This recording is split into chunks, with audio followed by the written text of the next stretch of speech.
Praise the Lord. Hallelujah. പ്രിയ സഹോദരങ്ങളെ, ഇന്ന് യവസേ പിതാവിന് പ്രതിഷ്ഠിതമായ ദിനം. നോക്കിയേ, ഇന്നൊരു സമ്പൂർണ്ണ ജപമാല ചൊല്ലിട്ട് വേണം നാളത്തെ വൺ ഡേ ശുശ്രൂഷയ്ക്കായിട്ട് പ്രാർത്ഥിച്ചൊരുങ്ങി 9 മണിയോടുകൂടി വരിക. 9:10 പരിശുദ്ധ കുർബാന എഴുന്നള്ളിച്ച് വെച്ച് നമ്മൾ ശക്തമായിട്ട് പ്രാർത്ഥിക്കുന്നതായിരിക്കും. ഇന്ന് നമ്മളുടെ അവസാനത്തെ ആഴ്ചയാണ്. കുട്ടികൾക്ക് വേണ്ടി പ്രാർത്ഥിക്കുന്നതിൻ്റെ അവസാനത്തെ വ്യാഴാഴ്ചയാണ് കേട്ടോ. നമ്മുടെ കുട്ടികൾക്ക് വേണ്ടിയൊക്കെ തീക്ഷ്ണതയോടുകൂടി നമുക്ക് പ്രാർത്ഥിക്കാം. പിന്നെ നോക്കിയേ, നാളെ നമ്മുടെ കുട്ടികൾക്ക് വേണ്ടിയിട്ടുള്ള 4ാമത്തെ ആഴ്ചയാണ്. വിദ്യാർത്ഥിനികൾക്ക് വേണ്ടി പ്രാർത്ഥിക്കുന്ന.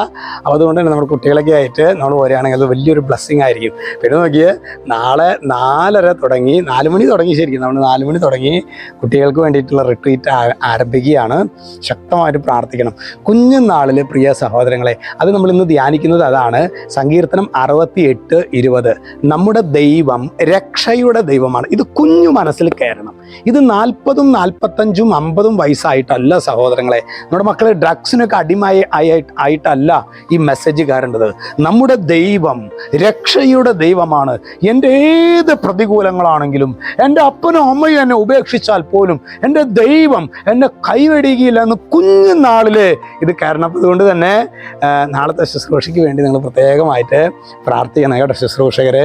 പിന്നെ നമ്മുടെ എല്ലാവരും ശരിക്കും ശക്തമായിട്ട് പ്രാർത്ഥിക്കണമെന്ന് അച്ഛൻ അറിയാം. നിങ്ങൾ പ്രത്യേകമായിട്ട് പ്രാർത്ഥിച്ചേക്കണം കേട്ടോ. പക്ഷെ വലിയ കൃപ കുട്ടികൾക്ക് വേണ്ടി നമ്മൾ പ്രാർത്ഥിക്കുമ്പോൾ ശരിക്കും പറഞ്ഞു കഴിഞ്ഞാൽ അച്ഛനെയൊക്കെ സംബന്ധിച്ച്, ശുശ്രൂഷകരെ സംബന്ധിച്ച് ഇരട്ടി ഭാരമാണ് കുട്ടികളുടെ റിട്രീറ്റ് വരുമ്പോൾ. പക്ഷെ ഇതിപ്പോൾ ചെയ്യണത് എന്താണെന്ന് അറിയാം സഹോദരങ്ങളെ, ഭാരം നമ്മൾ നോക്കിയേക്കരുത്.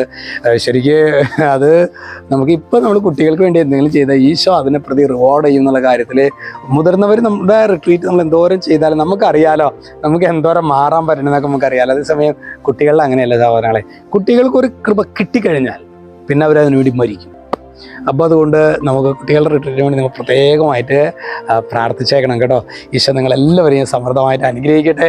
രക്ഷിതാവായ യേശുക്രിസ്തുവിൻ്റെ നാമത്തിൽ ആശീർവദിക്കുന്നു, ഇപ്പോഴും എപ്പോഴും എന്നേക്കും. ആമേൻ.